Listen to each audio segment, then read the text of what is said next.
Bueno, bienvenidos a todos a esta nueva oportunidad donde vamos a conversar sobre las novedades del Reinvent. El Reinvent es un evento que tenemos todos los años, a fin de año, típicamente en Las Vegas, donde este año fueron como 70.000 personas más o menos. Y siempre el Reinvent es donde se vienen muchas novedades, muchos anuncios de nuevas funcionalidades que tenemos dentro de los distintos servicios, inclusive de servicios de seguridad. Si bien nosotros tenemos una conferencia particular para seguridad, que es el Reinforce, que típicamente ocurre alrededor de junio. El año pasado fue en Filadelfia, el siguiente creo que también será. Y ahí se comparten algunos anuncios específicos de seguridad, pero siempre también en Reinvent tenemos novedades de todo tipo y muchas de las funcionalidades nuevas son de seguridad, con lo cual la idea era compartir un poco con ustedes cuáles fueron estas novedades que se anunciaron en Reinvent y algunas que son típicamente anunciadas algunos días antes a Reinvent, como para poder ya hablar libremente de esas novedades. Entonces las estoy incluyendo en esta misma presentación, así que la idea es actualizarlos un poco con todo lo que hay de nuevo dentro de lo que es Reinvent bueno, y más bien desde pasado Reinforce. ¿Sí? Igual cualquier duda que tengan pueden ir haciéndola a través de la interfase de preguntas y respuestas.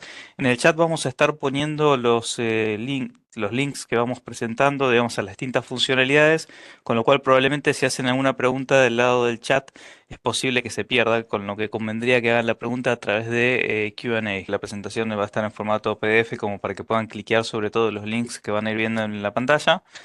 También va a estar disponible, la vamos a poner dentro de la comunidad de Slack que tenemos, que ahí está el link, bit.ly /ws-sec-com. Eso ahí es donde el link corto para llegar hacia la comunidad de Slack. Se unen ahí, hay un canal que se llama Eventos. Entonces ahí tienen esa posibilidad de descargarse el PDF, que lo pondremos apenas terminamos de dar esta sesión. Con lo cual van a tener todos los links que presentamos en pantalla. Igual iremos copiando algunos en el mismo chat. Bueno, para comenzar, hubieron varias novedades relacionadas a lo que es la seguridad de la nube. Hubieron varias charlas que hablaron sobre los equipos de Threat Intelligence que tenemos dentro de AWS, cómo pensamos la seguridad en cada diseño de un nuevo servicio. Inclusive hablaron de seguridad en cuanto a lo que es el silicon, los chips de Graviton y los nuevos chips que AWS está fabricando con capacidades particulares de temas de seguridad. Pero lo que nos vamos a enfocar el día de hoy no es tanto en la parte de la seguridad de la nube, sino más bien en las cosas que ustedes pueden hacer, en la seguridad en la nube, de las cargas de trabajo de ustedes en la nube.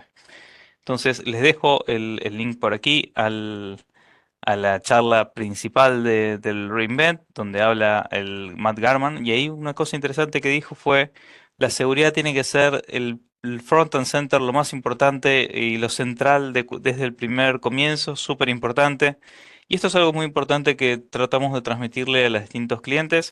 Es importante que ustedes hablen con el CEO, con el board y que traten de llevar este mensaje, que lo baje desde el CEO, explicarle cuáles son los riesgos, por qué la seguridad es importante al negocio, al CEO, al board, y que ellos bajen esa línea para abajo, como para que ellos puedan transmitirle a la gente que no es solamente importante la seguridad para el CISO, para el responsable de seguridad informática, sino que la seguridad es importante para el negocio. Hay muchas novedades, algunas en cuanto a lo que es IAM, algunas en cuanto a lo que es Detection and Response, otras de Infrastructure Protection, otras de Application Security, algunos lanzamientos adicionales que estaremos conversando, el modelo de madurez versión 2 y algunos anuncios relacionados a lo que es la seguridad a través de partners. Empecemos con lo que es Identity and Access Management. Bien, la primera novedad y a mi gusto lo más interesante de todos los lanzamientos es los Resource Control Policies. Los Resource Control Policies son similares a lo que son los Service Control Policies, solamente que están en lugar de estar enfocados en cuanto a lo que es el principal, están enfocados en lo que es el recurso. Y ahora vamos a explicarlo un poco más en detalle. Pero ante todo, por las dudas, si alguno no tiene mucho detalle sobre cómo funcionan las Service Control Policies con respecto a otro tipo de políticas de AM, el punto clave es que una Service Control Policy, así como una Resource Control Policy, es un guardrail, es un tipo de política que lo que hace es limitar el permiso efectivo máximo. Es decir, más que esto no vas a poder tenerlo aun si hay una política de IAM que te lo otorga. Es decir, esto limita cuáles son los permisos, o sea, restringe permisos, quita permisos, pero nunca otorga. si yo tengo un permiso, un allow dentro de una Service Control Policy, un allow dentro de un Resource Control Policy, no significa que voy a tener permisos para hacer cierta acción, sino que voy a necesitar alguna policy, ya sea en un bucket, una bucket policy, por ejemplo, o una política de IAM que me otorgue ese privilegio como para poder hacer la tarea. Esto lo que hace es quitar los permisos máximos, es decir, restringir cuál es el permiso máximo que uno puede lograr.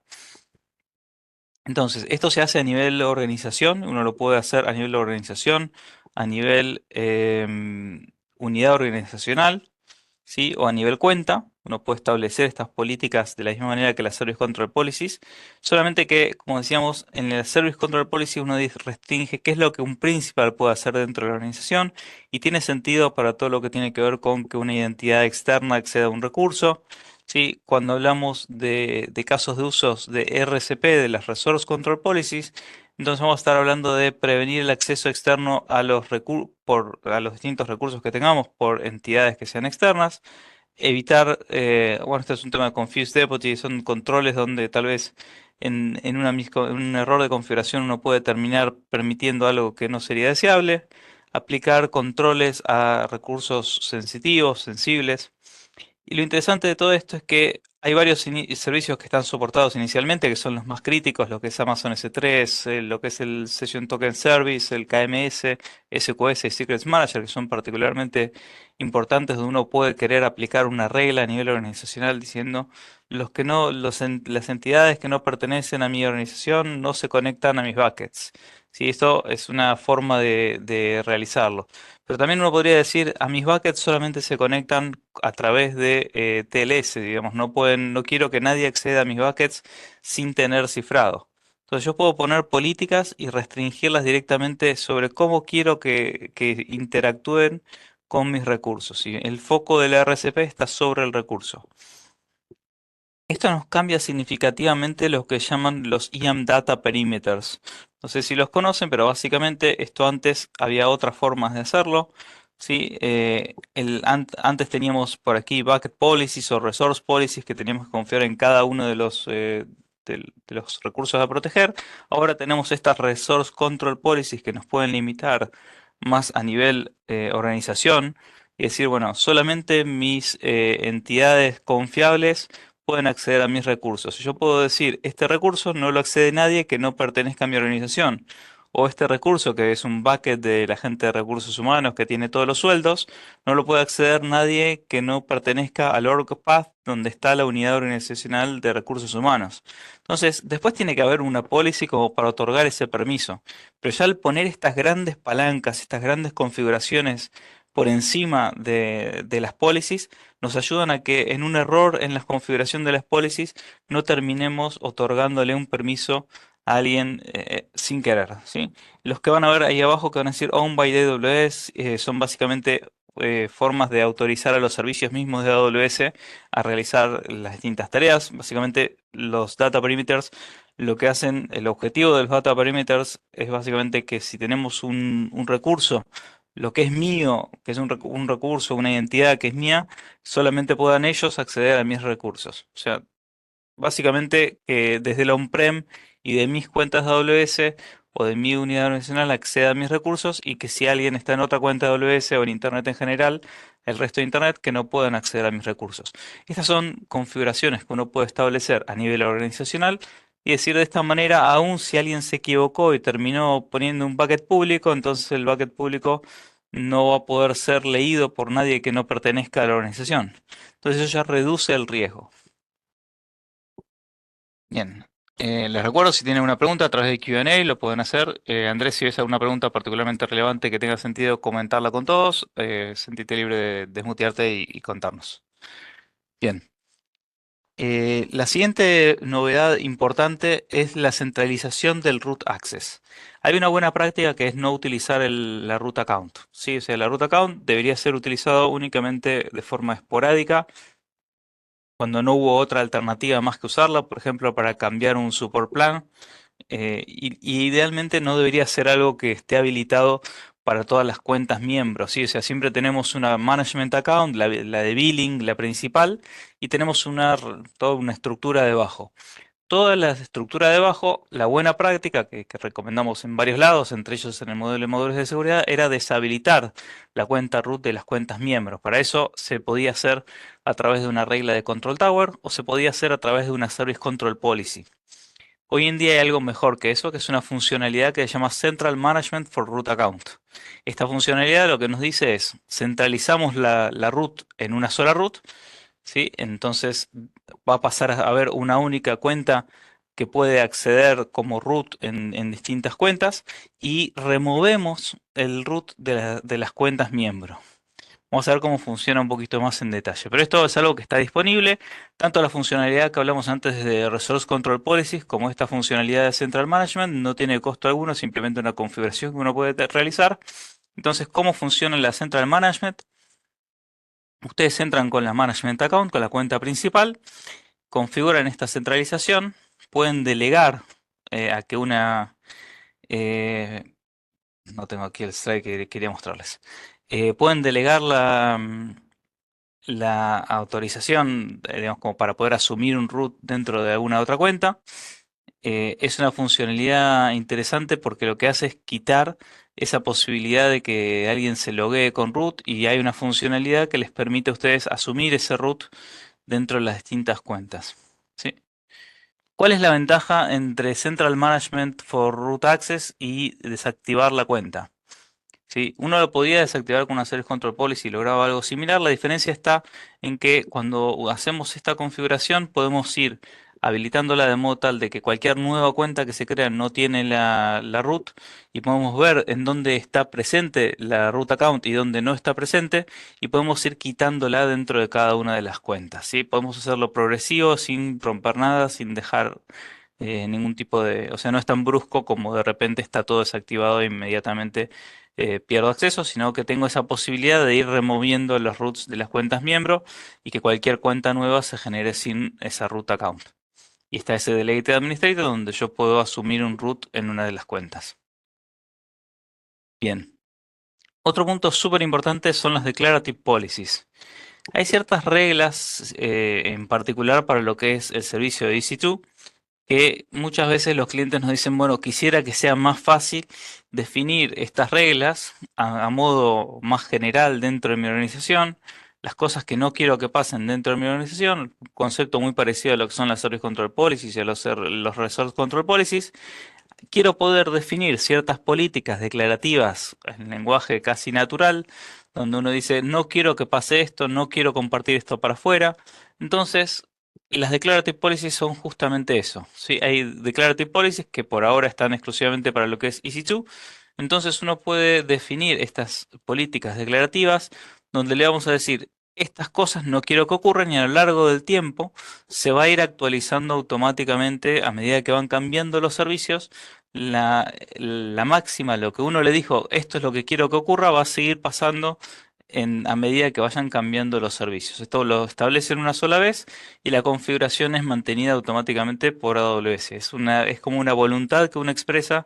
Mis AMIs quiero que solamente sean utilizadas por AWS misma, o sea, que sean las AMIs de AWS y que no sean las AMIs de una comunidad o que sean unas AMIs de un marketplace.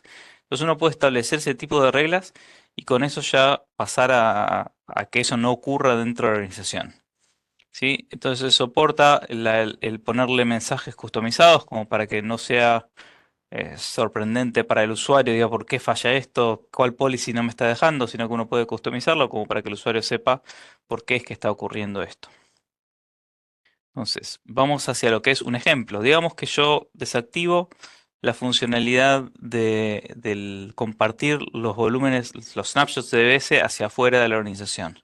Entonces yo lo establezco como una política y esto va a pasar a ser disallowed cuando un usuario trata de compartirlo.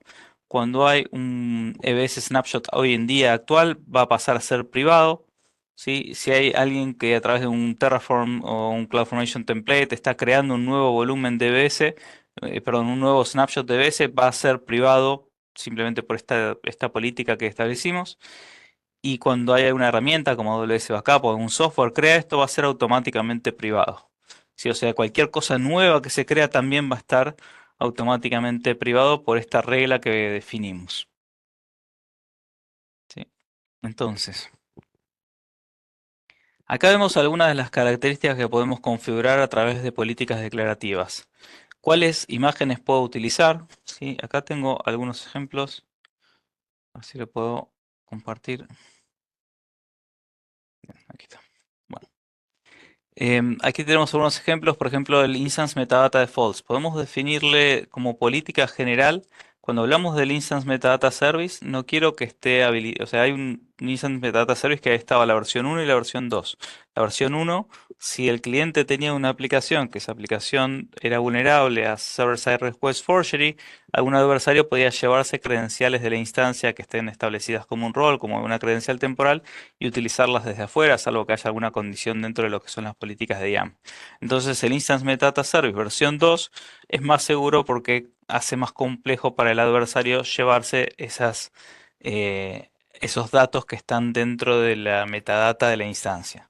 ¿Sí? Entonces uno puede configurar esta regla del Instance Metadata Defaults diciendo si bien AWS ya puso como por defecto de que cada vez que ustedes creen una nueva instancia, el default sea que el Instance Metadata Service use el versión 2 únicamente, además de eso, ustedes tienen la posibilidad de decir, ahora quiero que cualquier cosa nueva que vayamos a crear tome por default esto, siempre sí o sí, que el usuario no tenga esa opción de elegir otra cosa. Y también tienen la opción de decir, ahora mismo yo no tengo nada con Instance Metadata Service que requiera la versión 1, entonces puedo inmediatamente decir, todas mis instancias pasan a usar únicamente el acceso al metadata a través de versión 2. Y si ese fuera el caso, si alguna aplicación intenta hacer ese acceso, va a fallar. Entonces eso es bueno para limpiar la posibilidad de que alguna aplicación vulnerable esté siendo aprovechada para levantar y llevarse credenciales de lo que es el plano de control de AWS. Bien, otra funcionalidad que podemos limitar es el acceso a la consola, ¿sí? por serie. El Block Public Access lo vamos a hablar un poquito más adelante. El VPC Block Public Access es un tipo particular de Declarative Policy, pero lo vamos a ver más en detalle en la parte de infraestructura, de protección de infraestructura. Y otro es el que estábamos comentando del Snapshot Block Public Access. También podemos restringir Image Block Public Access. Image Block Public Access, el concepto sería cuáles AMIs queremos utilizar. ¿Queremos utilizar AMIs solo de AWS y del Marketplace? ¿O queremos también permitir poder utilizar otro tipo de AMIs? ¿Sí? Podemos, es decir, las AMIs solamente las que están generadas en esta cuenta en particular y de esa manera restringir cuáles son las AMIs, las imágenes que se pueden utilizar. ¿Sí? Bien, y podemos evitar que estén siendo compartidas hacia afuera las imágenes que creamos nosotros. Si creamos un AMI y que hacemos el compartir con alguna otra cuenta, que eso esté bloqueado como para que no quede público. Bien, entonces esto, como notarán, viene a todas estas funcionalidades que vemos aquí, son todas funcionalidades que tienen por objetivo que por defecto ya la configuración salga más segura y que haya menos riesgo de errores de configuración. Pasamos ahora hacia otra funcionalidad que está dentro de Cognito.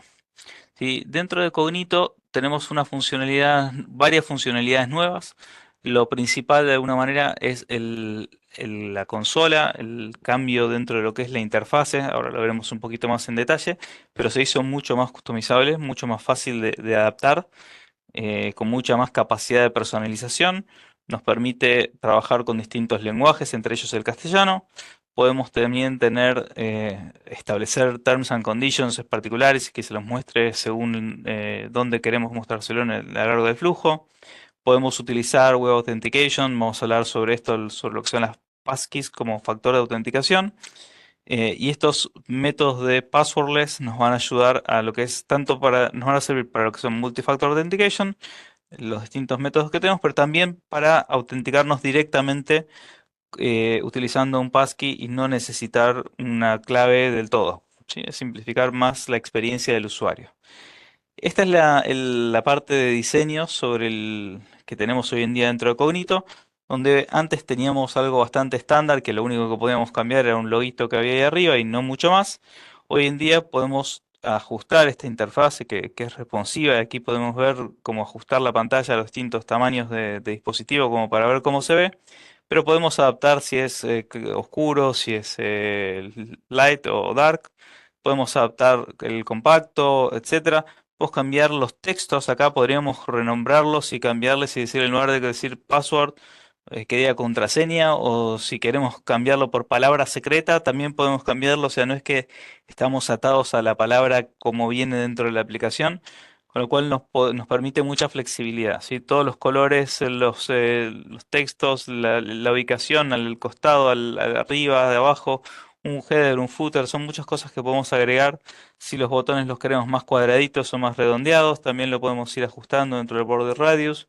Entonces, da una experiencia bastante más sofisticada, nos permite ajustarla mucho más. Aquí les creé una simplemente a modo de ejemplo, donde tenemos por aquí a un Peki lo que sería el header, otro Peki ninja en la parte del footer, pusimos otro Peki por ahí con traje para lo que es la parte del logo, digamos, del usuario.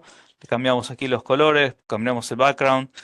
Cambiamos el color de los botones también, sí, muchas funcionalidades que están aquí. Y como dijimos, tenemos este Manage Login Languages, entre ellos está el español. Entonces, súper útil para Latinoamérica, está español, está el portugués también. Bien, como les decía, no es solamente el background o las imágenes, sino que uno puede reescribir muchos comportamientos dentro de esta interfase, cambiarle los botones, cambiarle el icono de favicon, el foco, cómo va a ser cuando está uno parado sobre un botón, si quiero que cambie el color, la forma en la cual van a ser los distintos objetos, los textos, el tamaño, la forma o incluso el valor del texto.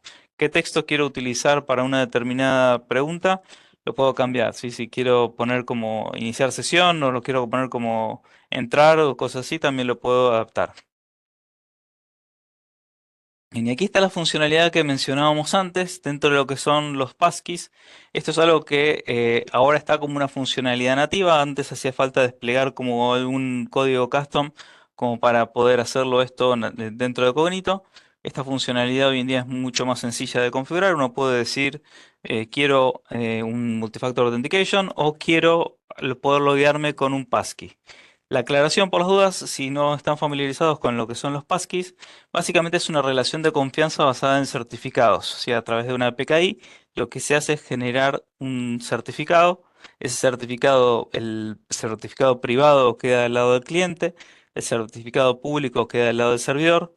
El certificado privado que queda del lado del cliente está atado al dispositivo en el cual uno está trabajando. ¿Sí? Hay posibilidad de sincronizarlo con iCloud o con Google también.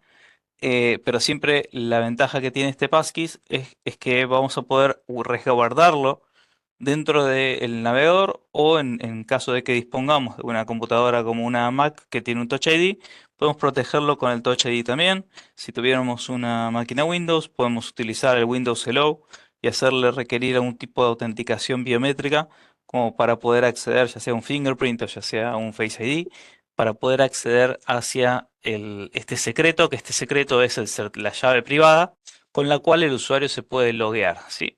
También para gestores de contraseñas, sí, correcto. Como dicen en el chat, esto es algo muy bueno es un muy buen momento para implementar Cognito. Si alguno estaba pensando si pasar o no pasar a Cognito, hay muchas mejoras dentro de Cognito. Y bueno, no sé si también están al tanto, pero por las dudas, si alguno se lo perdió, en los últimos meses también se anunciaron la posibilidad de aumentar la escalabilidad de Cognito en la cantidad de requests por segundo. Hoy en día le pueden agregar más requests por segundo a Cognito como para que pueda trabajar en escenarios donde ustedes necesiten muchos logins en un horario en particular. Entonces, ese tipo de cosas ya las pueden agregar como para que crezca. O sea, Cognito tuvo muchas mejoras internas que no se ven porque están debajo del lado de la responsabilidad de AWS, y muchas mejoras externas que recién ahora se ven en los passkeys y estas cosas que estuvimos mencionando. Otro tema no menor dentro de Cognito, no sé si estaban familiarizados con el pricing de Cognito anterior, había dos estados, estaba el base y estaba el advance. El advance, la diferencia de precio entre el advance y el base era significativa. Entonces ahora tenemos tres opciones. Lo abrimos en un Lite, un Essentials y un Plus. Entonces en estas tres opciones las funcionalidades se van dividiendo como ven aquí en pantalla, de modo tal de que no todos necesitan tal vez el Plus, que era lo que tiene, algo que requiere más consumo porque tiene todo un modelo de Machine Learning para poder hacer el aprendizaje sobre los intentos maliciosos de acceso. Entonces, de esta manera, al separarlo en estos tres tiers, permite poder ir controlando lo que es el precio, digamos, de la solución, también según la necesidad que ustedes tengan. Pueden optar para un user pool, el Lite, el Essentials o el Plus, según las funcionalidades que ustedes requieran. Y obviamente también se pueden ir pasando hacia uno o hacia otro de los planes según lo que ustedes necesiten a lo largo del tiempo. Entonces, buen momento para Cognito. Cualquier duda que tengan, pregunten más. Otro punto importante dentro de lo que es Detection and Response, ¿sí? Simplemente a modo introductorio, nada más por las dudas si uno no conociera. Dentro de lo que es Detection and Response, dentro de AWS tenemos varios servicios. El principal, de una manera, para lo que es de detección de amenazas, es Amazon WarDuty, que detecta amenazas activas, o sea, algún adversario que está teniendo un comportamiento malicioso en el momento. Amazon Macy para lo que es el descubrimiento de datos, datos sensibles, clasificación de datos. Amazon Inspector para detectar vulnerabilidades. Security Hub para hacer chequeos de automatización, chequeos de alineamiento para ver si están alineados a las buenas prácticas de seguridad. Centralizar hallazgos de seguridad y algunas funcionalidades adicionales. Amazon Detective para investigar y el Security Lake, que es un lago de datos que permite centralizar eventos de todo tipo de seguridad, o sea, un login success o eventos de CloudTrail y eventos de VPC Flowlogs, todo pueden centralizar dentro del Security Lake. Vamos a ver un poquito que hay algunas novedades para lo que es WarDuty, alguna pequeña también para Security Hub y otra también más grande para lo que es Security Lake. Entonces, dentro de WarDuty habían varias fuentes que WarDuty toma, algunas son opcionales y otras están incluidas en lo que es la funcionalidad base de WarDuty en cuanto a lo que son las fuentes de datos, pero básicamente tiene mucha inteligencia en reglas creadas por el propio servicio, más algunas reglas utilizando Machine Learning, y en base a eso detecta distintos hallazgos de seguridad donde nos avisa si hay alguien que está tratando de hacer un reconocimiento, si están tratando de comprometer una instancia o si comprometieron una instancia, si esa instancia está comunicando contra un command and control, haciendo minería de bitcoins. Hay muchos comportamientos maliciosos que nos va a alertar WarDuty. Ahora, muchas veces pasaba cuando teníamos estas capacidades que alguien nos preguntaba, bueno, ¿y por qué WarDuty detectó esto? ¿Cuáles fueron las distintas señales que habían que hicieron que Guarduti genere este hallazgo?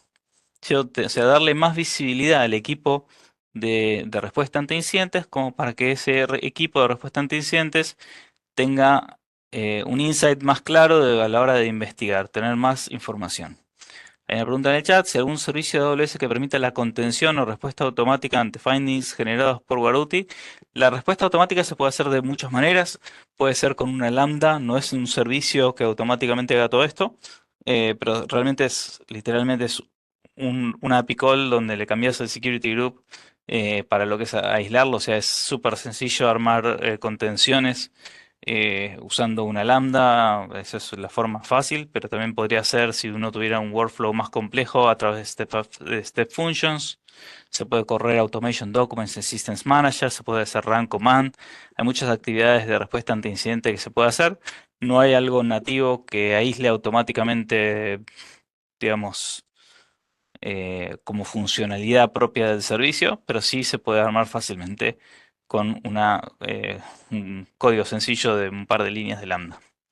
Hay otra pregunta también en el chat de si esto queda grabado. Sí, queda grabado, está siendo grabado y va a estar subido dentro de lo que es la comunidad de seguridad de la TAM, sí, AWS Security Latam en YouTube. Va a estar el video y dentro de la comunidad de Slack va a estar disponible también los textos o sea, la presentación con todos los links como para que puedan cliquear. Aquí está la URL del Slack y la URL del YouTube. Sí, bien. Volvemos para la parte de detección de amenazas.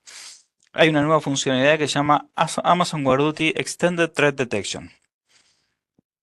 Entonces, ¿qué es esta funcionalidad de Extended Threat Detection y cuál es el propósito que tiene?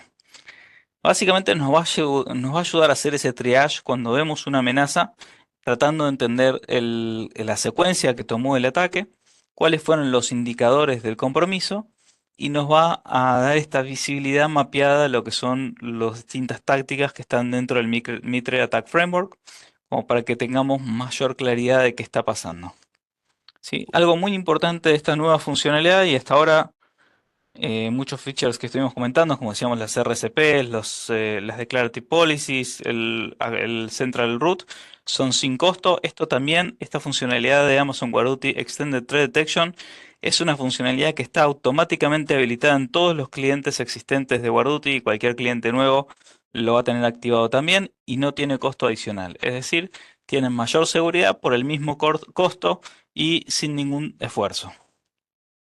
Que es básicamente lo que nos venían pidiendo nuestros clientes. Queremos más funcionalidades, queremos que las funcionalidades de seguridad sean lo más gratuitas posible. Bueno, eso es lo que está ocurriendo en este momento. Veamos cómo se ve este Extended Threat Detection. Bien, acá vemos por ejemplo un Potential Credential Compromise a partir de un Assume Role, ¿sí? Indicado por una secuencia de acciones. Entonces vemos que empezó hace 12 días, ¿sí? Se vio el último indicador hace 12 días. Acá nos muestra un poco qué estuvo pasando, ¿sí? El rol AROA es cuando es un rol, ¿sí? Que fue asumido en una determinada cuenta. Vemos tácticas de persistencia, de evasión de defensa, etcétera. Y cuando vamos a ver el detalle, ¿sí? Vamos a ver acá qué ocurrió. Primero vemos cuando vemos aquí en el tiempo, vamos a ir viendo que hay una API call create user, sí que fue invocada desde una computadora con un Kali Linux.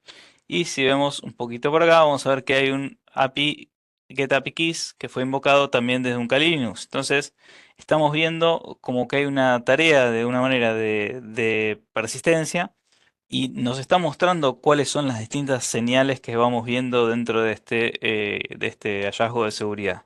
Entonces nos da mayor visibilidad y nos va a mostrar esta secuencia de qué pasó primero y qué pasó después y todos los indicadores como para que uno pueda decir, ok, esto no es nada, esto no es mi comportamiento normal en la empresa o esto sí es algo que amerita la revisión.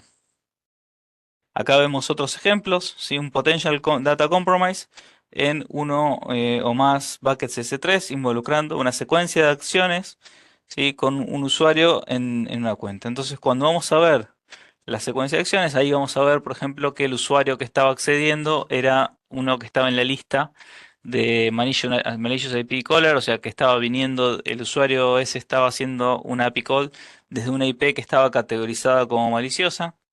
¿Sí? Acá cuando vamos a ver el detalle sobre este hallazgo, vamos a tener que esta actividad de reconocimiento, digamos que estoy intentando hacer una actividad de reconocimiento desde una IP maliciosa, y después vemos un unauthorized access que está tratando de acceder a algún recurso.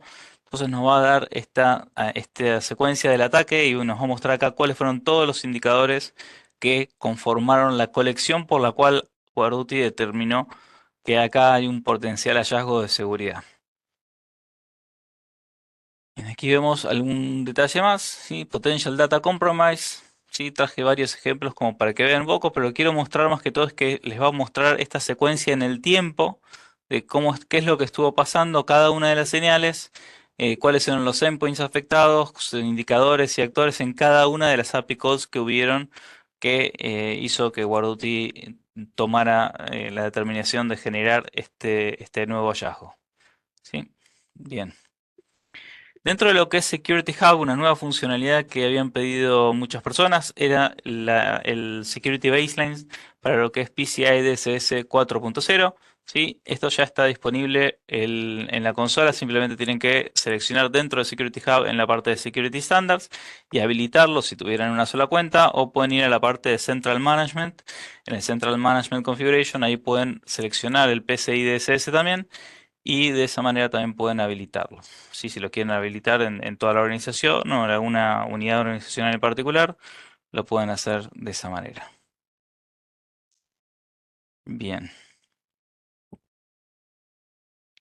Dentro de lo que es el lago de datos, primero acá vale la pena explicar un poquito de qué se trata el Security Lake, porque tal vez no lo conocen todos. El Security Lake tiene una serie de fuentes de datos que llegan hacia el lago de datos de seguridad de AWS.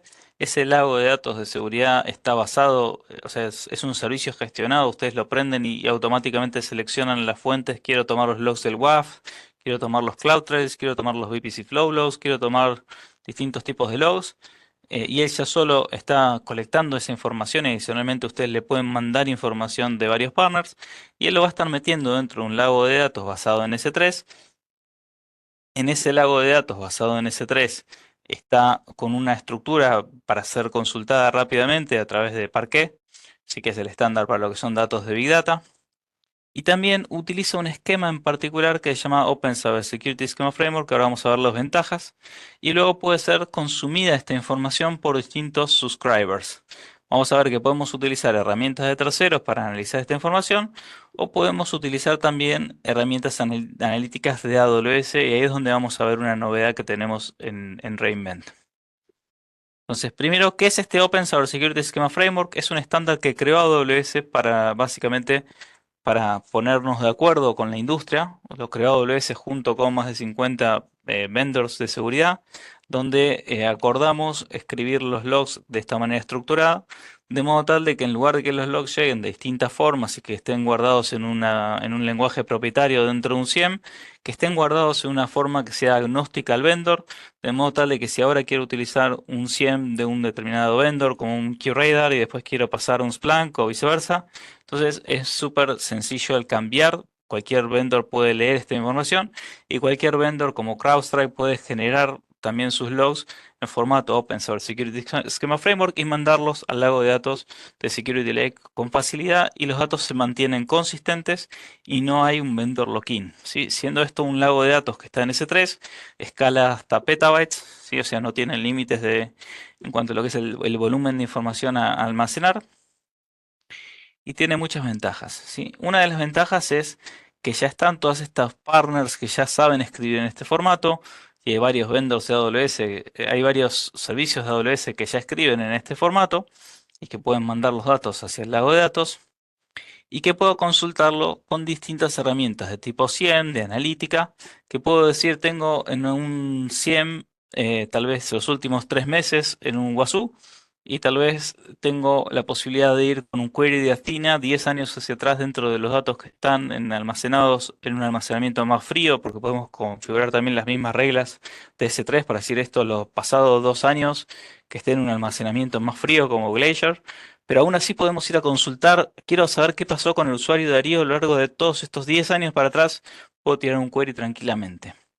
La novedad que se dio ahora en Reinvent es que ahora el Amazon Open Search Service, ¿sí?, tiene la capacidad de leer los datos del Security Lake en el formato Open Cybersecurity Schema Framework de forma nativa.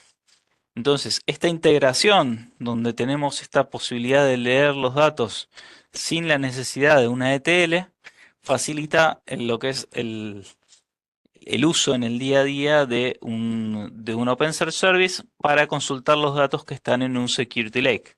Entonces, uno puede hacer una búsqueda dentro del Open Search Service y que eso termine trayendo información que no se encuentra dentro del Open Search, sino que se encuentra dentro del lago de datos de S3 y es como transparente para el usuario esa búsqueda que está siendo realizada directamente ahí.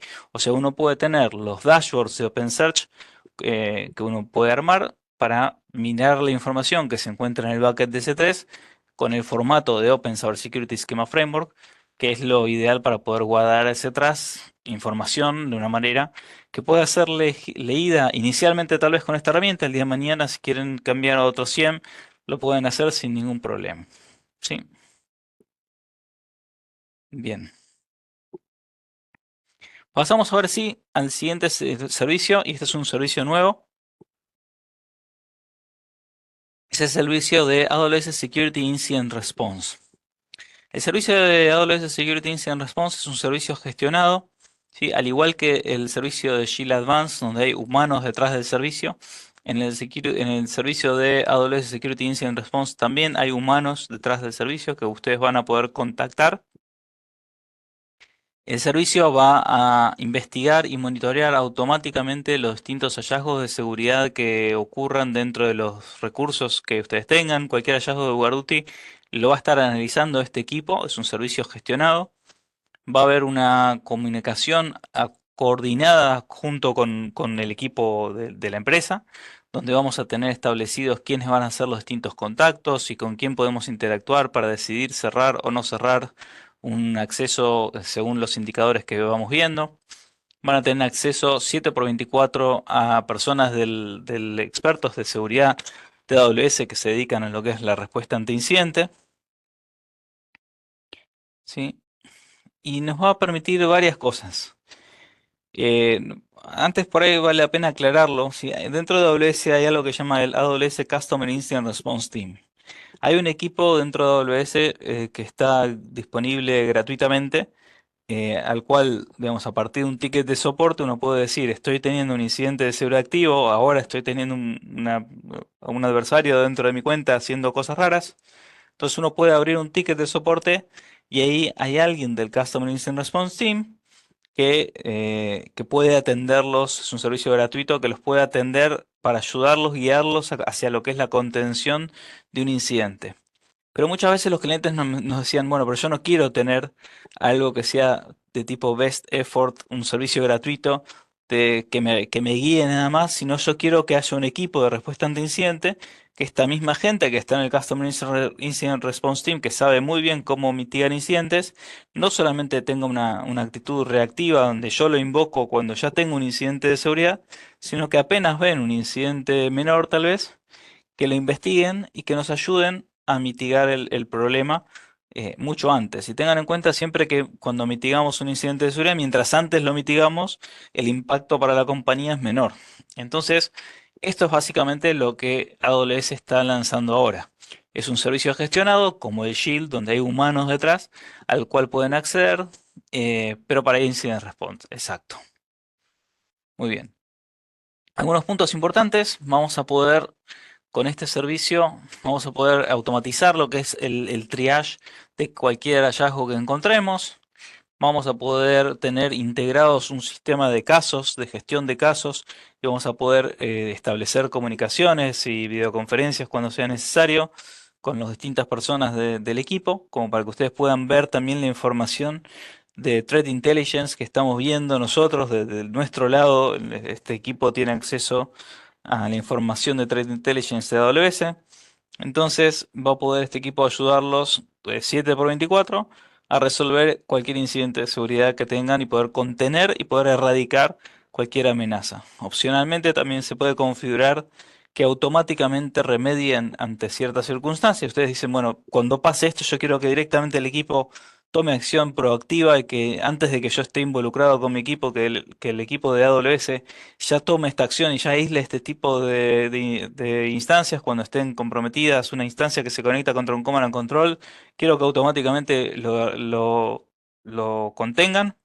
Ningún problema, ese tipo de cosas se pueden establecer dentro del servicio, se establecen las reglas y van a poder actuar automáticamente con automatizaciones construidas por el propio equipo de AWS Incident Response. Entonces, este equipo va a ayudar en tres momentos distintos. Primero va a ayudar en la preparación. Nos va a ayudar a simular un incidente de seguridad, un evento de seguridad. Nos va a ayudar en la coordinación. Digamos, vamos a estar estableciendo este equipo de trabajo junto con el equipo del Incident Response Team. Este Incident Response Team también nos va a ayudar a responder ante un incidente de seguridad activo si ocurre. Hoy en día tal vez es más decir cuándo ocurra más que si ocurre. Y también nos va a ayudar en la parte posterior al incidente, haciendo el reporte de, bueno, qué pasó, cómo ocurrió, qué podemos hacer para que no vuelva a pasar. Toda la parte del análisis posterior al incidente también nos va a ayudar como para que este tipo de problemas que surgieron y lo investigamos, lo contuvimos, lo aislamos, lo erradicamos. Bueno, bárbaro, pero también estas son las lecciones aprendidas para que no nos vuelva a pasar en el futuro. ¿Sí? ¿Qué es lo que falló? ¿Cómo podemos hacer para que esto no vuelva a pasar? Entonces, ¿cómo funciona? Paso número uno, primero configurarlo. ¿Sí? Configurar la membresía dentro de AWS Organizations. Se configura el servicio. Se establece, bueno, en qué región. Vamos a establecer cómo va a ser el monitoreo que vamos a estar haciendo. Vamos a poder decirle, quiero que haya una respuesta con servicios proactivos. Pero no se me está escuchando en este momento. ¿Alguno me confirma? Escuchada. Sí, Ok, escuchada bien. excelente. Excelente. Entonces vamos a poder configurar permisos proactivos como para que haya una respuesta del equipo. Esto es una opción donde podemos elegir que el equipo actúe inmediatamente o podemos decirle que el equipo nos contacte y que luego, a partir de ese contacto, nosotros decidamos aislar o no aislar. Y vamos a estar armando un equipo extendido entre la gente de AWS y la gente del cliente, donde vamos a establecer, bueno, si es de 9 a 18, contactemos a tal persona, si es de tal horario, consultemos a tal otra persona, este es el CISO, este es el ingeniero principal, este es el que se ocupa de la respuesta, este es el que se ocupa de tal otra carga de trabajo. Vamos a cargar esta información sobre la membresía del equipo y cualquier actualización que ocurra sobre un incidente, sobre un caso, va a ser notificado al resto del equipo. Bien, acá vemos, por ejemplo, cuando en el siguiente paso, ¿sí? Cuando recibimos un caso, ¿sí? Ya sea que lo detectemos, que lo crea AWS mismo o que lo creen ustedes, ¿sí? Está pasando algo raro en algunos de sus sistemas, ustedes quieren crear un caso, pueden crear un caso. También AWS mismo, a partir de un hallazgo de Guarduty, va a crear un caso, lo va a investigar y les va a decir, bueno, qué estamos viendo y qué hacemos y cómo avanzamos. Entonces, esto es algo, como decía, de trabajo eh, colaborativo entre el cliente y AWS. Y va a haber un análisis posterior al incidente donde les va a dejar este detalle de, bueno, qué es lo que teníamos que hacer para que, como consecuencia de lo que pasó, para que no vuelva a ocurrir. Todo el detalle va a estar dentro del reporte. Acá van a ver los distintos datos del caso.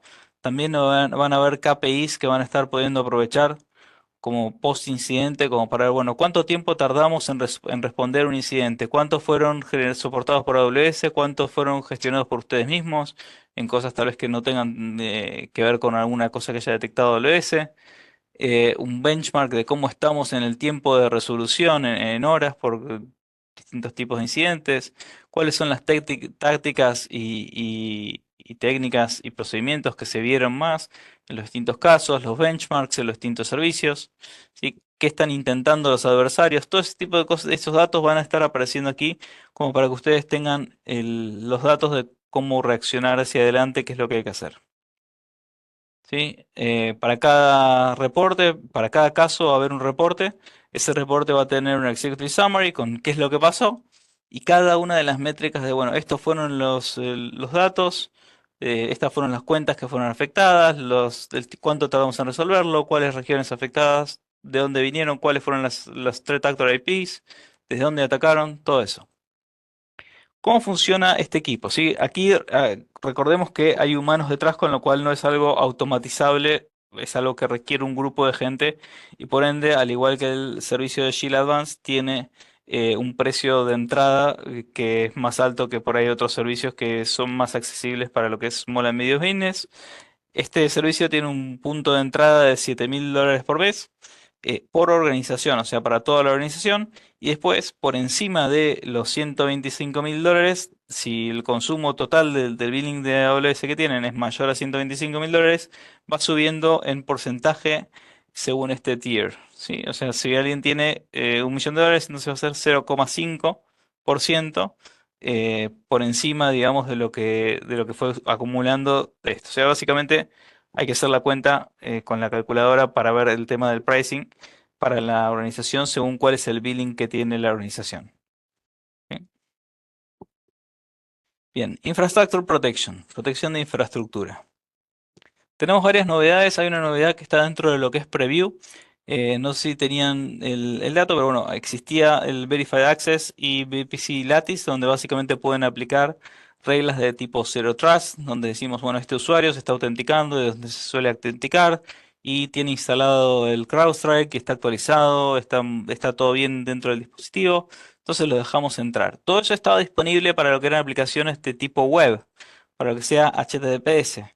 Una novedad es que tanto lo que es el Verified Access, ¿sí? Con que permite acceder hacia lo que es aplicaciones internas desde afuera, digamos, sin tener que pasar por una VPN, si se dan estas condiciones que establecemos, tales como este usuario está viniendo desde una máquina corporativa que tiene el agente instalado, el anti-malware instalado, actualizado y todo esto, si se dan esas condiciones, déjalo loguearse, si no, no. Entonces uno puede establecer esas reglas. Ahora la novedad es que también lo vamos a poder hacer a nivel capa 4, es decir, para lo que son aplicaciones que no sean web. ¿Sí? Vamos a poder aplicar este mismo concepto de Zero Trust Access para aplicaciones como un FTP server, por ejemplo, ¿sí? O un SSH. Bien. Otra funcionalidad adicional que fue lanzada ahora es el Amazon Route 53 DNS Firewall Advanced. Primero hay que aclarar qué es este DNS Firewall y cómo se diferencia este DNS Firewall del AWS Network Firewall. Bien, el AWS Network Firewall filtra el tráfico. El Amazon Route 53 DNS Firewall lo que hace es filtrar la resolución de nombres. Es decir, la mayoría del malware lo que hace es tratar de conectarse contra su command and control a través de URLs. No lo suelen hacer a través de IPs porque es más fácil levantar URLs apócrifas que levantar IPs. Si las IPs se la dan de baja y el malware ya no sabría cómo conectarse contra su command and control. En cambio, URLs pueden generar un montón de URLs con facilidad y eso es un tema que puede ser más complejo para o sea, es más fácil para el adversario levantar esos URLs y por ende la mayoría del malware usa URLs. Entonces, si bien cuando hablamos de firewall sobre el ruteo del tráfico, sobre lo que es la resolución de nombres, uno diría, bueno, pero no es completo porque si yo me conecto a una IP maliciosa, este Route 53 firewall ni la ve. ¿Sí? No está pasando por resolución de nombres cuando me conecto contra una IP maliciosa. Sin embargo, como la mayoría del malware lo que hace es utilizar URLs, la mayoría uno puede establecer con el DNS Firewall domain list, lista de dominio, diciendo, bueno, si está queriendo conectar contra una IP maliciosa, no lo dejes que resuelva esa URL maliciosa. Si está conectando contra una URL que es conocida, que es maliciosa, directamente respondele, no encontré esa URL. Sí, tenemos varias opciones y dejarlo esperando al malware como para que no darle una respuesta. O si le queremos responder, no encontramos esa URL o si le queremos responder algo custom. La novedad con el Route 53 DNS Firewall es que ahora tienen la posibilidad de filtrar otro tipo de ataques un poco más sofisticados, como por ejemplo cuando hacen DNS tunneling. ¿Sí? Cuando están utilizando el DNS para salir, por ejemplo, para hacer una exfiltración de datos y están haciendo un túnel a través de DNS, entonces ese tipo de información, ese tipo de exfiltración que sería como lenta, pero de alguna manera más difícil de detectar porque no está pasando por el firewall normal, sino que está saliendo a través de lo que es el servicio de DNS, que no pasa por la inspección de una AWS Network Firewall, un Palo Alto, lo que sea que pongan ahí, por cómo está armada la estructura en la nube, siempre la resolución de dominios no está pasando por esos firewalls. Entonces, el DNS Tunneling Detection nos ayuda a bloquear ese tipo de amenazas, ¿no? Cuando vemos que alguien está tratando de encodificar datos que no son de tipo DNS a través de hacer consultas y respuestas a DNS. Esto es como un canal de comunicación adicional que pueden utilizar adversarios con técnicas algo sofisticadas para lo que es esa comunicación a través de DNS. Y también estas funcionalidades de Domain Generation Algorithms, que son formas básicamente como generar muchos dominios con el objetivo de ir manteniendo esa comunicación contra lo que es el command and control. ¿Sí? Entonces nos puede detectar todo esto y podemos alertar o bloquear según los distintos niveles de confianza. Si acá no estamos hablando de algo súper claro como lo que es una lista de dominios, si machea o no machea, lo bloqueo o no lo bloqueo, sino que aquí empieza a ver según lo que está pasando, vamos a tener distintos niveles de confianza y vamos a poder aplicar, decir, bueno, lo high lo bloqueo, lo medium tal vez lo bloqueo, lo low lo alerto nada más. ¿Sí? Bien. Ahora vamos a otro de mis preferidos entre las funcionalidades nuevas que tenemos. El Amazon Virtual Private Cloud, o sea, Amazon VPC Block Public Access. El Block Public Access, como los otros Block Public Access que tenemos para las AMIs, para los volúmenes de veces o como para los buckets S3, están hechos justamente para que no se nos escape la tortuga, para que no haya una configuración que hacemos por error y que nos termine resultando en que hay un Internet Gateway que nos da acceso directo a Internet sobre una instancia que no tenía que tener visibilidad en Internet. Entonces, lo que nos permite este Block Public Access es decir, dentro de mi organización voy a establecer que estas unidades organizacionales no deberían estar saliendo a Internet, no deberían tener un Internet Gateway, tendríamos que tener bloqueado el acceso a Internet hacia estas VPCs y solamente salen por acá, por ejemplo. Salen por esta VPC, que esta es la VPC de Egress, y ahí tengo el Network Firewall o tengo algunos controles adicionales. Podemos establecer ese tipo de reglas a nivel organización de manera sencilla con el S3 Block Public Access. Entonces, este S3 Block Public Access lo que va a estar haciendo es permitirnos aplicar bloqueos, como por ejemplo afectar todo lo que son los ingress o los egress traffics desde los Internet Gateway, egress only para lo que es IPv6, a nivel cuenta, a nivel organización, a nivel unidad organizacional. Entonces, esto nos ayuda de nuevo, parecido a lo que habíamos hablado de Resource Control Policies, pero esto ya está limitando el tráfico. Está diciendo, si estás viendo esto que está saliendo a Internet, está conectándose una VPC con un Internet Gateway, con un NAT Gateway, entonces tomemos alguna acción como para que no quede público. ¿Sí? Em, sí, esto es justamente para limitar cuáles VPCs pueden estar teniendo acceso público y cuáles no. ¿Sí? Hay reglas que uno puede configurar, hay ciertos recursos, ciertos servicios que pueden ser bloqueados con el BPA, entre ellos está los load balancers para lo que es ingress, los NAT gateways para lo que es la salida, o el Internet Gateway también para las comunicaciones, y hay otros que son más bien para lo que es entre comunicaciones que no son para Internet normalmente, sino que se usan más internas entre el on-prem y la nube, entre el on-prem y la nube, o entre distintos sitios, o entre un cliente con la VPC. Entonces, algunos servicios no están impactados por el IPA y otros servicios, como vemos acá arriba, que son los más comunes, sí están afectados por este Block Public Access. ¿Sí? Bien. Esto también es un tipo de regla declarativa. Es decir, uno lo establece desde Organizations, va hacia las policies de EC2 y ahí puede poner reglas. Hay que chequear la documentación si quieren ver los detalles. Aquí está el Network Content Delivery, VPC Block Public Access, tiene mucho detalle sobre cómo configurar casos particulares, ¿sí? Pero ahí hay muchas opciones de bloqueo con el VPC Below Public Access. Si queremos el ingress, si queremos el egress, ahí hay varias opciones. Sí, ahora sí tengo aquí un ejemplo para mostrarles. Porque por ahí se pone, no sé, no quede tan claro si no.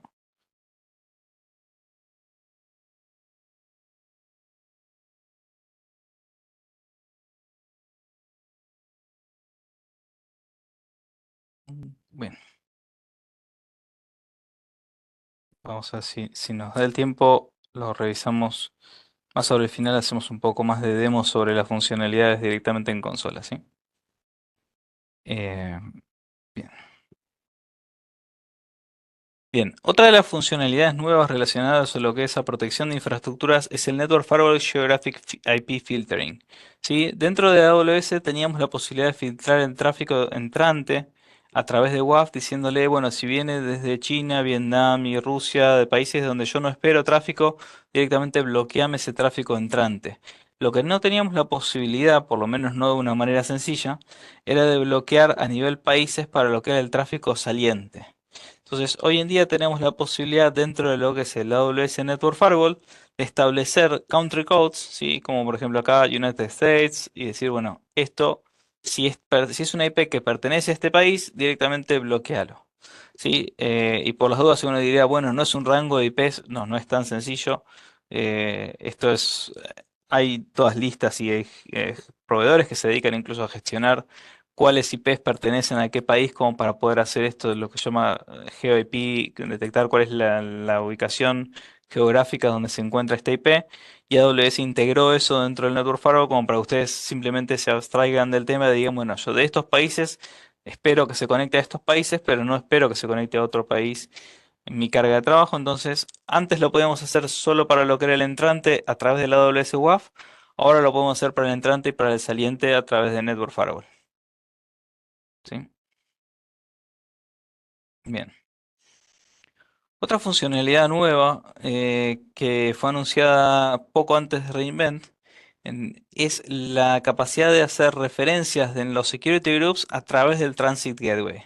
Sí, que antes uno podía hacer una referencia de un security group, por ejemplo, acá tenemos un security group web tier y este security group web tier que está acá tiene permiso de conectarse con una subnet aquí, hay unas instancias que se llaman, que están dentro de un security group que se llama security group app tier, ¿sí? Y tiene una ingress rule que dice, si viene desde alguna de las instancias que están dentro del web tier, déjalo conectarse, ¿sí?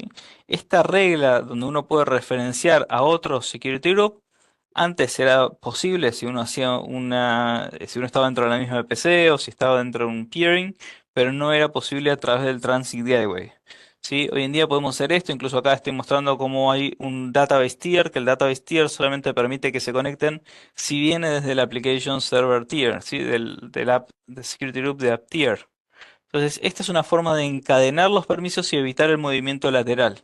Y ahora lo podemos hacer también a través del Transit Gateway. Esta es una buena práctica a la hora de acceder a los recursos. Si ustedes están utilizando Systems Manager, Session Manager para loguearse para los distintos servicios que tuvieran, entonces no tienen necesidad de permitir nada que no pase por este flujo en particular a nivel datos. Y es simplemente un checkbox que tienen que habilitar cuando crean el Transit Gateway o editar dentro del Transit Gateway que dice Security Group Referencing Support. Lo habilitan y ya con eso tienen esa posibilidad de referenciar a los security groups que se encuentran en otra VPC. Bien, en cuanto a lo que es Generative AI Security, hay algunas novedades también. Dentro de lo que es Bedrock hay una funcionalidad nueva que está dentro del preview que es Automated Reasoning, ¿sí? Automated Reasoning, a diferencia de lo que es el Machine Learning tradicional y lo que es Generative AI, es una forma de inteligencia artificial que está basada en básicamente como probar todas las alternativas y llegar a una conclusión.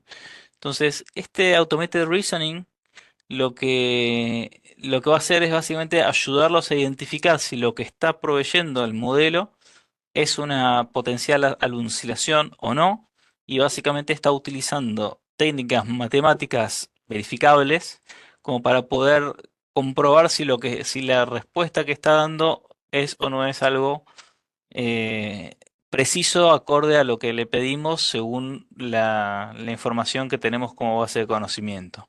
Sí, hay una funcionalidad que ya estaba que está ahora disponible para los Garrels, que tiene que ver con grounding, ¿sí? Esto viene a extender un poco esa capacidad, hacer un automated reasoning y este automated reasoning ayuda a reducir esa probabilidad de una alucinación o que información que no sea precisa por el random mismo que tiene GenAI esté generando algún problema. Bien, y hay otra funcionalidad dentro de lo que es el Amazon Bedrock Guardrails, ¿sí?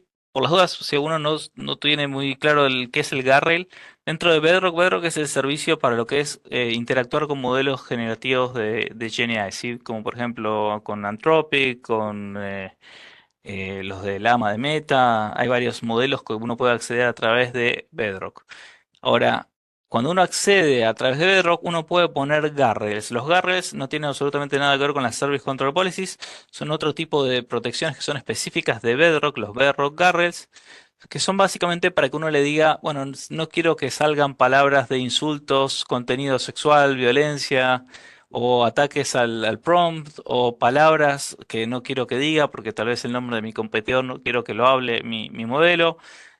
O tal vez le quiero decir no hables de política, o le quiero decir no quiero que salga información sensible de mi chatbot. Hay varias, digamos, reglas que uno puede configurar dentro de lo que son los guardrails.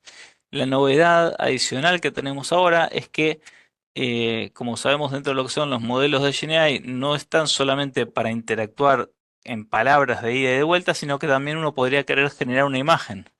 Ahora, si uno no quiere que el modelo genere una imagen de contenido sexual o de contenido violento o algo así, uno puede ponerle estas capacidades aquí como para que ahora multimodal, es decir, para la generación de imágenes también, que analice si la imagen no tiene contenido que sea insultante, que tenga contenido sexual, violencia u otras cosas. Si no quisiéramos que un chatbot corporativo esté generando pornografía, entonces para eso tenemos esa capacidad de prevenirlo con Garres también.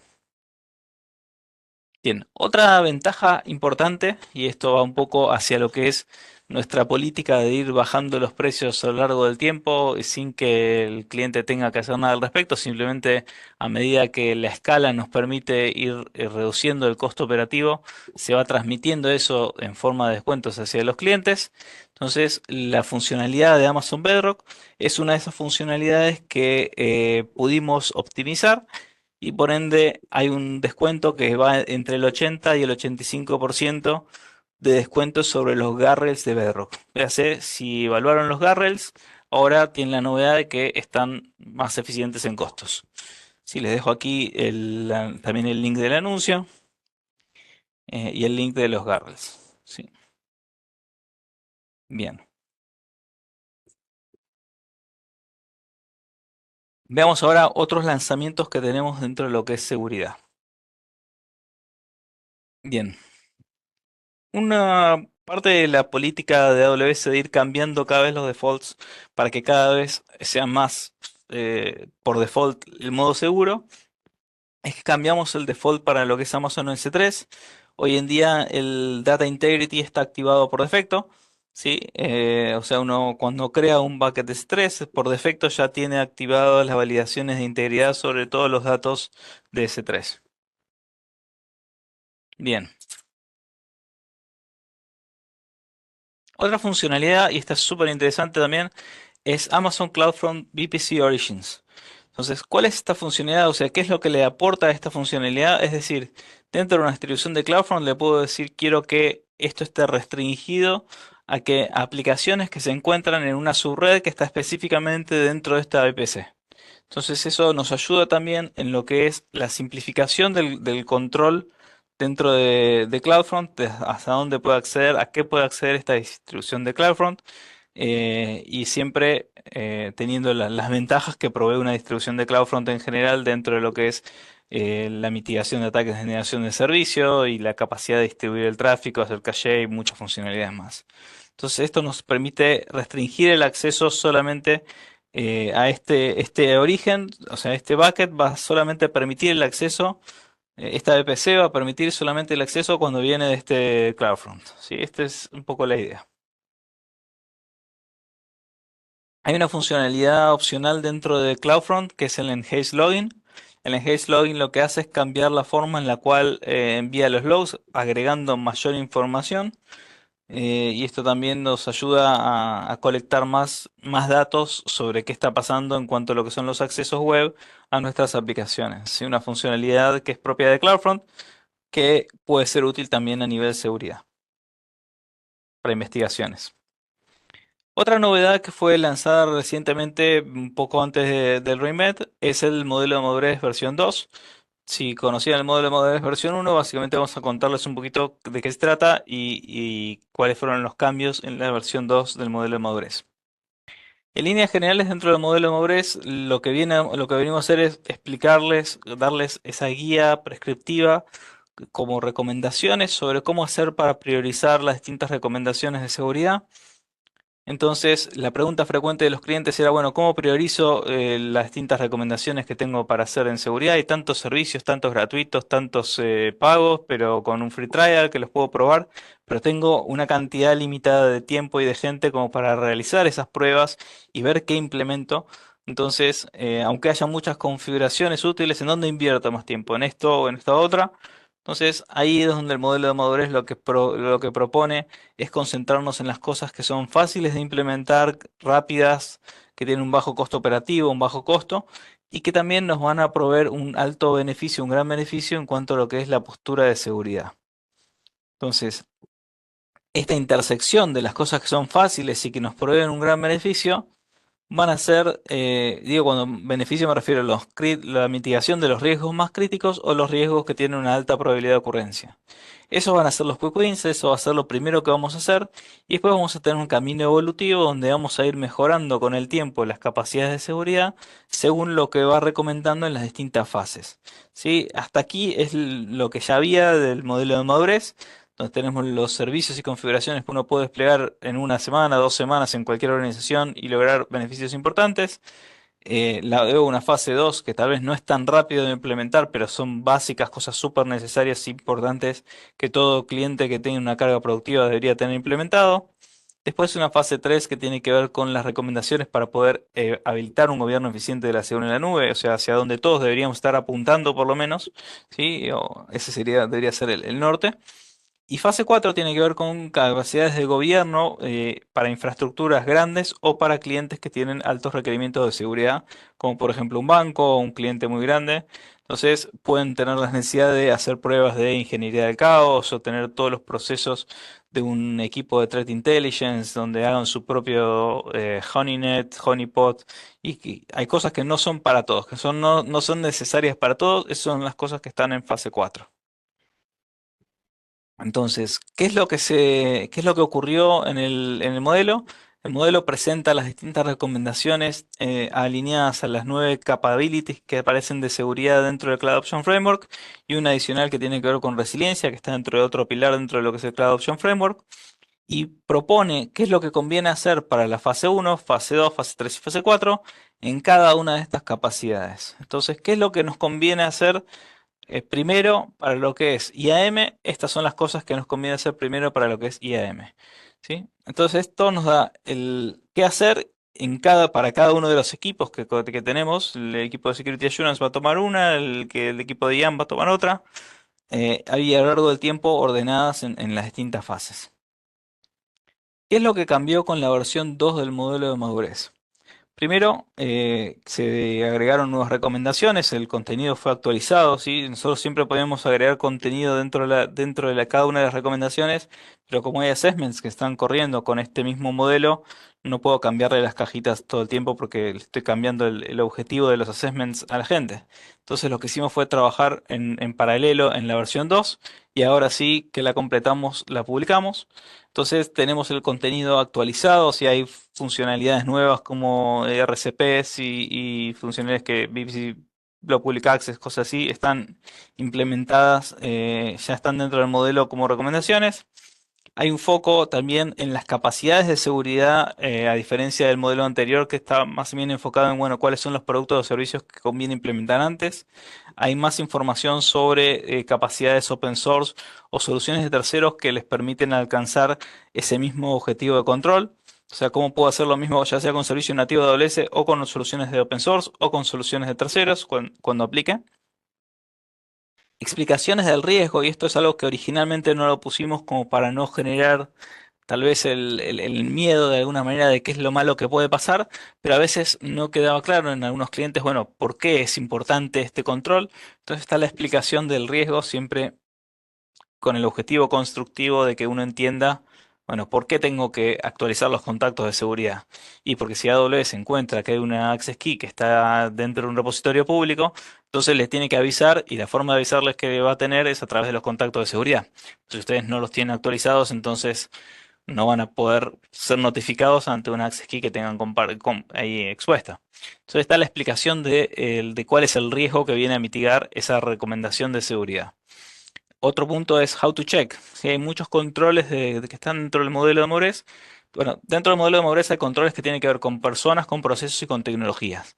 Los que tienen que ver con tecnología a veces pueden ser chequeados parcialmente de forma automática a través de controles que están dentro de Security Hub.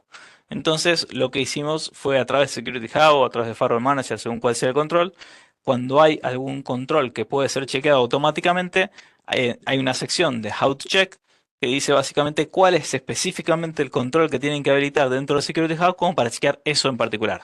Cosa que pueden entrar a Security Hub, buscar ese control en particular y saber cómo están en ese aspecto, si están o no están alineados a esa recomendación del modelo de madurez. Hay un guidance para los que son los assessments y esto tiene que ver un poco con hacer más fácil el uso del modelo de madurez para hacer un auto-assessment o para que los partners puedan proveer servicios de assessment hacia sus clientes de una manera más sencilla, ¿sí? Donde básicamente el Guidance for Assessment son cuáles son las preguntas que me tengo que hacer como para saber si estoy alineado o no estoy alineado a esta buena práctica. Es decir, plantea, bueno, ¿cómo estamos? Si ¿tenés esto básico? ¿Tenés esto mediano? ¿Tenés esto más avanzado? Para saber qué tan alineado está uno a la buena práctica y poder completar dentro de lo que es la Assessment Tool, que es básicamente una herramienta de Excel que está disponible dentro del mismo modelo de madurez, poder contestar si estoy al 0%, al 25%, 50%, 75%, 100%, ¿sí? Ayuda un poco a entender cuáles son esas preguntas que me tengo que hacer para saber cómo estoy de alineado. La Assessment Tool también fue actualizada para contemplar todas estas nuevas recomendaciones. Fue actualizado en cuanto a lo que son los workshops y el mapeo a lo que son las recomendaciones del Web Architected Framework. Siempre los workshops van cambiando con el tiempo y se fueron actualizando también ahí los links. Se removieron las recomendaciones que no son comúnmente aplicables a la mayoría de los clientes. ¿Sí? Esto con el tiempo van cambiando las distintas recomendaciones y en base a nuestra experiencia de brindar assessments con clientes usando el modelo de madurez, vamos viendo qué conviene mantener y qué no tiene tanto sentido porque no es común aplicable a todos, ¿no? Bien, y la versión 2 está por ahora disponible solamente en inglés. Está, si quisieran la versión en castellano, está disponible la versión 1, pero no es la que está actualizada. O sea, si en lo posible hoy en día les recomendaría que accedan al modelo de madurez que está en la URL que está compartida en el chat, que es la versión 2, ¿sí? Y la versión 1 está disponible dentro de la misma homepage del modelo de madurez versión 2. Abajo de todo hay un link hacia la versión 1 por si alguno ya estaba haciendo un assessment y quiere ver el modelo anterior, o si tal vez necesita que sí o sí esté en castellano, entonces ahí está disponible la versión 1 dentro de este link que también está aquí, o dentro de la homepage hay un link abajo hacia lo que es la versión 1, ¿sí? Bien, espero, si Dios quiere, de acá a fin de año o principio del año que viene, tener ya traducido esto al español y también hay un equipo trabajando en traducirlo a portugués, la versión 2. Bien, algunas novedades relacionadas a lo que es Partner Security. Hay una nueva categoría dentro de lo que es Partner AI Security, o sea, hay como categorías nuevas para lo que son Software Partners y para lo que son Consulting Partners dentro de AWS. Software Partners son los proveedores de tecnologías y Consulting Partners son los partners que le proveen consultoría ayudando a los clientes a moverse a la nube o a estar más seguros dentro de la nube. Sí, son los que son servicios humanos, llamémoslo, de consultoría. Y entonces se agregaron estas capacidades de AI Threat Protection, Prevention, AI Integrity, AI Availability, Generative AI Abuse, ¿sí? O sea, hay varias capacidades con categorías distintas que están acá para que vayan validando sus conocimientos y su experiencia en cada uno de estos aspectos. Y también para los clientes es útil para poder encontrar, bueno, quién es el que sabe de este tema, quién es el que demostró su competencia en este tema. La información está ahí disponible. También hay Incident Response Programs, ¿sí? Para lo que son los Software Vendors ISVs y para lo que son Service Delivery Programs, donde básicamente estos partners que tienen como clientes que le gestionan su infraestructura como Managed Service Provider, entonces también tiene esta posibilidad de interactuar con lo que son los equipos de respuesta ante incidentes y proveer estos servicios también hacia sus clientes. Entonces, esto es un programa nuevo también que está disponible como para que los partners puedan desarrollar estas capacidades de respuesta ante incidentes y proveerlas a sus clientes y validarlas ante AWS que tienen esas capacidades como para que los clientes puedan elegirlos sabiendo que ya demostraron competencia en esas capacidades ante AWS. Y también hay una capacidad nueva que tiene que ver más bien con lo que es tecnología, donde Amazon Security Lake tiene un programa, el Amazon Security Lake Service Ready Program, que básicamente son aplicaciones que ya fueron validadas, que se integran correctamente con el Amazon Security Lake, ¿sí? Que es otro programa que también lanzamos. Bien, dentro de AWS, para lo que es el Reinvent, hay muchas sesiones que ya están grabadas y disponibles para que ustedes las puedan mirar desde YouTube, ¿sí? No todas las sesiones que están en Reinvent son grabadas, los workshops no son grabados, las sesiones de código no son grabadas, las sesiones interactivas que se llaman Chat Room, que básicamente sería como Chat Talks son como charlas de pizarrón, ¿no? Que son como charlas donde básicamente hay menos slides, más interacción con la audiencia. Ese tipo de charlas, como tienen información sensible de la audiencia que puede estar preguntando algo, no son grabadas, pero hay muchas charlas, que son los que llaman las breakout sessions, que sí están disponibles, que sí están grabadas. Entonces creé una playlist como para que ustedes tengan ahí las distintas charlas de seguridad que voy encontrando dentro de lo que es Reinvent. Inicialmente puse las charlas que están dentro del pilar de seguridad, e eventualmente en esa misma playlist iré agregando todas las otras charlas que hablen de seguridad que estén en otros temas, ¿sí? Porque a veces pasa esto de que tal vez dentro de desarrollo hablan de prácticas de seguridad en desarrollo y tal vez está catalogada como desarrollo. Entonces a medida que las voy encontrando, las voy agregando dentro de la playlist. Sí, pero esto básicamente acá tiene una playlist donde están todas las charlas de Reinvent relacionadas a seguridad que pueden mirar. En particular, la que les diría que no se pueden perder, o más bien ejecutiva para los ISOs, es la Security Insights and Innovation from AWS, que es la charla que dio nuestro CISO con algunas otras personas. Y si se fijan, van a ver que hay varias charlas ahí disponibles. Acá hay algunos ejemplos de soberanía digital y otras de respuesta ante incidentes, sobre los nuevos lanzamientos. Por acá había una, bueno, acá está la de Guarduti que explica un poco más en detalle lo que les estuve explicando el día de hoy. O sea, básicamente, para cada cosa que tal vez tome 10-15 minutos en explicar, acá hay una hora de charla que habla sobre eso. Entonces, acá tienen más charlas para entrar más en profundidad sobre los distintos temas que tenemos. ¿Sí? ¿Dudas, preguntas? Sí. Ahí tienen la presentación. Comparto un poquito primero, les recuerdo acá lo que mencionamos al principio de la charla. La presentación está siendo grabada y pondremos la grabación dentro del YouTube de la comunidad AWS Security Latam. Si googlean YouTube AWS Security Latam lo van a encontrar. Y pueden usar este link para conectarse con la comunidad de Slack. Sí, también tenemos una comunidad dentro de LinkedIn, sí, en las distintas redes sociales.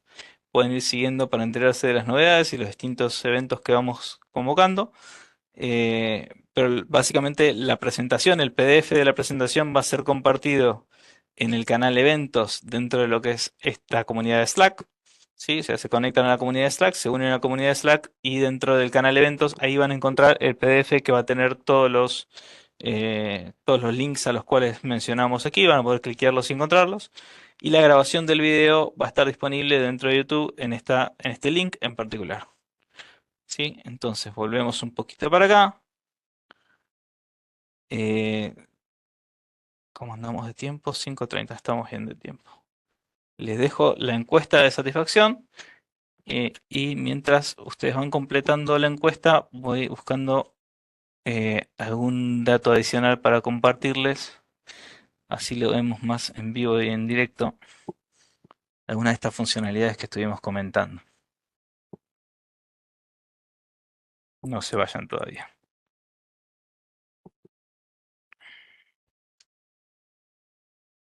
Por favor, contesten la encuesta. Sí, dato importante. Que a veces algunos clientes increíblemente no contestan la encuesta. Bien, bien. Si nos entramos dentro de lo que es la parte de organizations y vamos a la parte de policy management, dentro de policies, ahí es donde van a encontrar estas políticas declarativas de EC2 y ahí es donde van a encontrar también las resource control policies. ¿Sí? Entonces, si entramos acá, acá van a poder ver, por ejemplo, yo creé una general policy donde básicamente le puse un poco de todo. Acá a nivel funcionalidades, vamos a editarla. Entonces acá tenemos la opción de ¿queremos permitir el acceso a consola, sí o no? ¿Queremos permitirlo? No queremos permitirlo. Como ven, es sencillo, digamos, de configurar aquí. Tenemos la visión de tipo JSON, como siempre, para los techies, pero también tenemos la opción sencilla de Visual Editor, donde podemos decir acá metadata, si que no tenemos preferencia, si lo queremos dejar como opcional o queremos forzar a que sea versión 2. ¿Sí? Podemos restringir acá que sí y que no. Ya tenemos el Image Block Public Access, si queremos permitir o no queremos permitir el uso, digamos, de estas AMIs que sean públicamente compartibles. Acá tenemos el snapshot block public access. Si queremos simplemente decir no quiero que mis snapshots puedan ser compartidos públicamente, bloquearlo completamente. O podemos elegir bloquea todo lo nuevo, pero no bloquees la actual, pues tal vez haya algo de lo actual que esté bien. ¿Sí? Normalmente tendría más sentido bloquear directamente todo el public access. No no es muy normal necesitar compartir el block public access. Y recuerden que esto es una policy que ustedes pueden crear y después adjuntar distintas para las distintas unidades organizacionales. Entonces es más sencillo el decir, bueno, en esta unidad organizacional no le pongo este control porque todavía tengo ahí alguna deuda técnica que tengo que arreglar. Acá todavía hay una aplicación que estoy usando versión 1, entonces necesito que pueda acceder a la metadata versión 1. Entonces le pongo una regla específica para esa unidad organizacional o para esa cuenta en particular. Y para todo el resto de la organización pongo la política general de que esté solo metadata 0 y versión 2. Sí, hay una pregunta por ahí de aplicar el instance metadata de default. ¿Tiene efectos sobre todas las instancias existentes que con B1 se les pasa a B2? Sí, si acá utilizan esto, ¿sí? Si acá le ponen enable y le ponen B2 in only, ¿sí? Metadata service versión 2 only, entonces no va a funcionar una llamada que hagan con versión 1. Es decir, cualquier aplicación que esté tratando de consultar la metadata no va a poder funcionar, ¿sí? Y hay una métrica de CloudWatch como para alertarlos si ocurre esto, ¿sí? De que hay una llamada al Instance Metadata Service versión 1, como para que ustedes monitoreen eso. Pero básicamente, si ustedes ponen acá videos only, si esto lo habilito, ¿sí? Que controlemos acá, si le pongo no preference no cambia nada.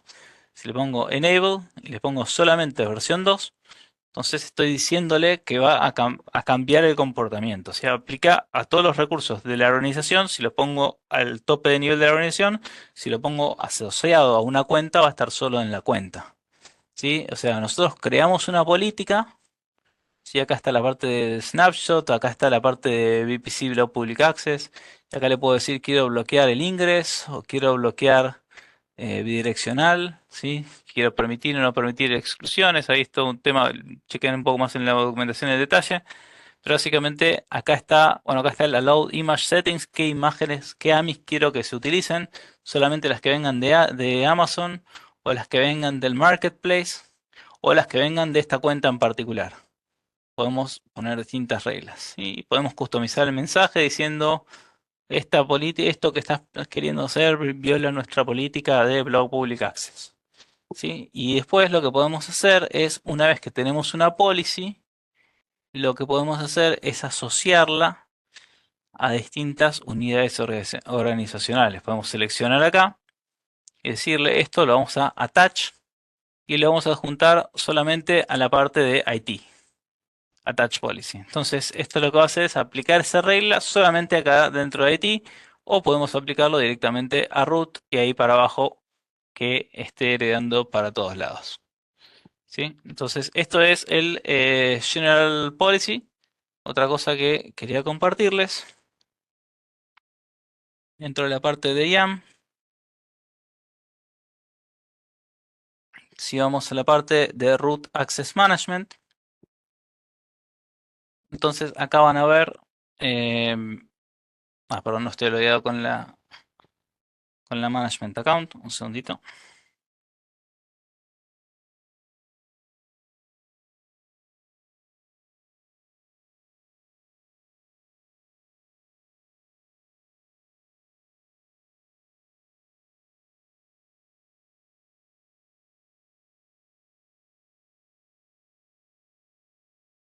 Vamos para acá. Vamos a IAM. A IAM con la Management Account. Entonces venimos para acá. Y ahí vemos que configuré la Root Access Management. Entonces ahí tenemos esa posibilidad de ver cómo estamos en las distintas cuentas. Si está permitido o si está restringido el acceso a lo que es root. ¿Sí?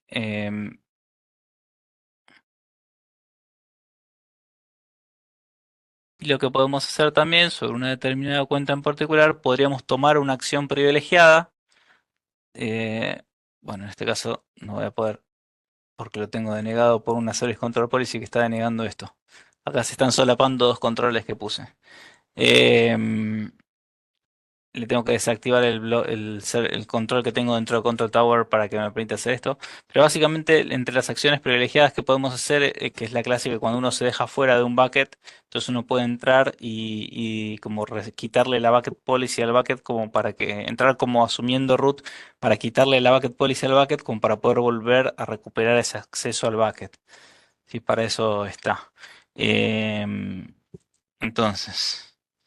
Declarado las OU y las cuentas. Hay una pregunta ahí en el chat que dice: ¿las OUs y las cuentas generan costo? Las OUs y las cuentas en sí no generan costos, sí van a tener tal vez algún costo operacional de gestionar más cuentas, entonces está siempre el trade-off donde conviene a veces desagregar hasta cierto nivel. O sea, no todas las empresas que están empezando van a ir directamente hacia la buena práctica de cada carga de trabajo, la pongo en una VPC, en una cuenta aislada porque por ahí se le van a hacer muchas cuentas y le va a ser más complejo gestionarlo. También hay que considerar que uno tiene que tener como prendidos ciertos servicios dentro de cada una de las cuentas, como Cloudflare, por ejemplo. Por ejemplo. Entonces, por sí mismo una cuenta no genera un costo, una cuenta es un límite de seguridad, con lo cual es bueno separar las cargas de trabajo en cuentas, pero tengan en cuenta que no se les hagan demasiadas cuentas y que se le haga muy difícil de gestionar en el día a día, ¿no? Bien. Adicionalmente a esto, si gustan contactarnos ahí por LinkedIn, básicamente es, o sea, linkedin.com/in Lucas, /in Andrés González Santos, que son los dos que estuvimos aquí trabajando en el día de hoy. Andrés con las preguntas y yo con la parte de la presentación. Em, y permítanme que les muestre una cosita más que tengo por aquí, ya que nos quedan unos minutitos.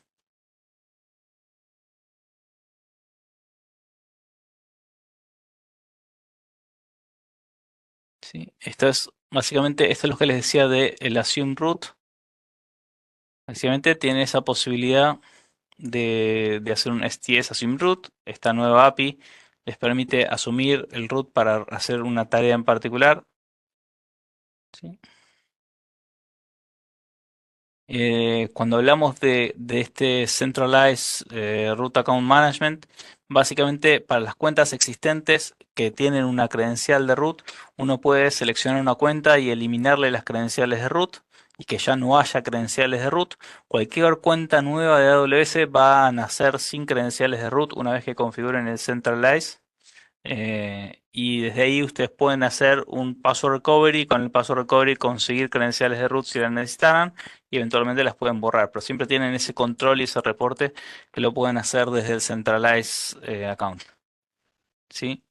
Acá está lo que no me estaba dejando hacer porque tengo una service control policy, pero básicamente estas son las tareas clásicas que uno podría necesitar realizar porque se dejó afuera de su propio bucket, o borrar también una SQS policy.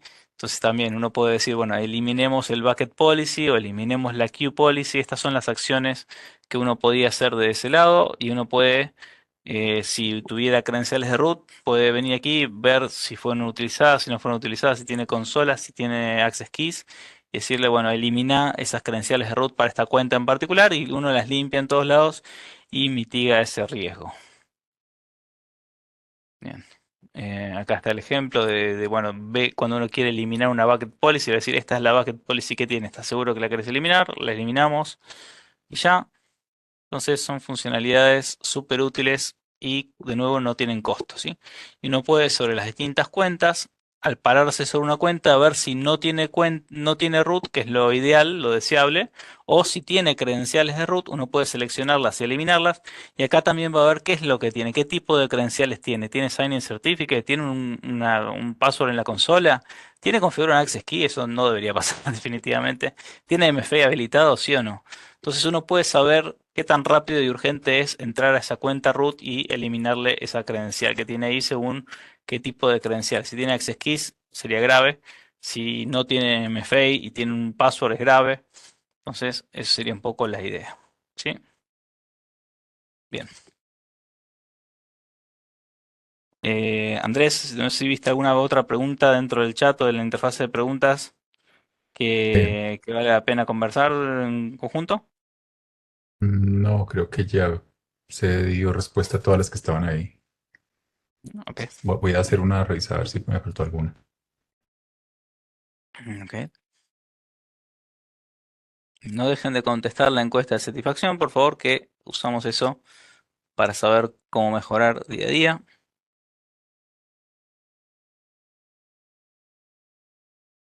Vamos a revisar las preguntas.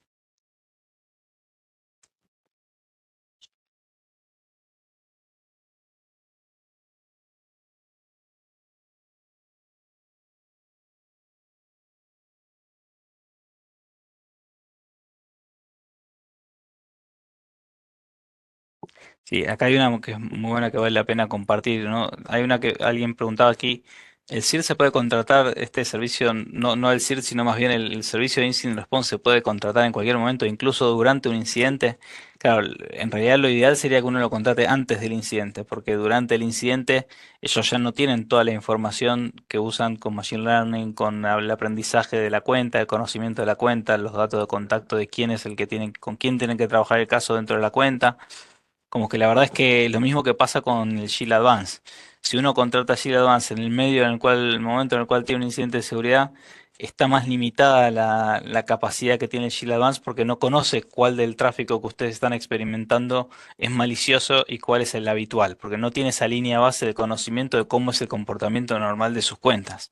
Entonces, tanto el Shield Advance como el de Incident Response son servicios que conviene tener contratados desde antes, justamente como para que en el momento en el cual haya un incidente de seguridad ya estemos preparados y ya podamos tener esa, esa respuesta lista para, para poder mitigar el caso.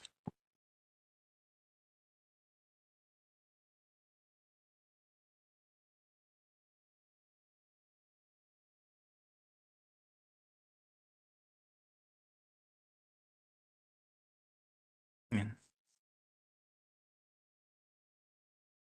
Bueno, muchas gracias a todos por participar. Subo ahora la presentación al chat de Slack. Les recuerdo dónde va a estar. Por favor, no dejen de contestar la encuesta. Espero que les sea de utilidad. Si ven algo, alguna sugerencia de mejora para el modelo de madurez, o si ven algún video de de Reinvent de seguridad que no está dentro de la playlist que les compartí, avísenme vía LinkedIn, así lo agrego. ¿Sí? Y les recuerdo, acá está, aquí es donde pondremos la presentación, ¿sí? Bit.ly, ws-sec-com, canal eventos. ¿Sí? Y en el link tiene, en el chat tiene el link a la encuesta también.